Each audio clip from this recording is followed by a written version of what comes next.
நம்ம மிஷினுக்கு எப்படி பெல்ட் மாட்டுறது அப்படிங்கறத பார்க்க போறோம். ஸோ பெல்ட்டை இதே மாதிரி மேலே இருந்து அந்த ஹோல்ஸ் வழியா நம்ம கீழே வரைக்கும் விட்டு எடுத்துக்கலாம்.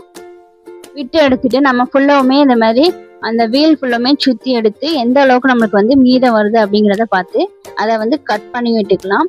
எக்ஸ்ட்ரா வர, அதாவது ரெண்டுமே டச் ஆகிற அளவுக்கு தான் இருக்கணும். எக்ஸ்ட்ரா தான் இதே மாதிரி கட்டிங் பிளேட் வச்சு கட் பண்ணிக்கோங்க. தென் இதை ஜாயின் பண்ணதுக்கு இதே மாதிரி பெரிய அளவு ஸ்டாப்லர் கொடுத்துருப்பாங்க. அதை இந்த பெல்ட்ல நம்ம மாட்டணும்.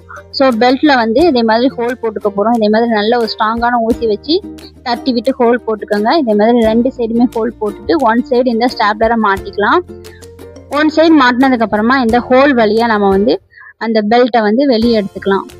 அப்புறம் தான் நம்ம இன்னொரு சைடு மாட்டணும். ஸோ இன்னொரு சைடுமே மாட்டிட்டு நல்லா இதே மாதிரி ஸ்ட்ராங் பண்ணிட்டு அந்த மேலே உள்ள வீலோட போட்டு ஃபுல்லாக கீழே வரைக்கும் நம்ம சுற்றி மாட்டி விட்டுக்க போகிறோம். அவ்வளோதாங்க, ரொம்பவே ஈஸியாக நம்ம பெல்ட் மாட்டியாச்சு.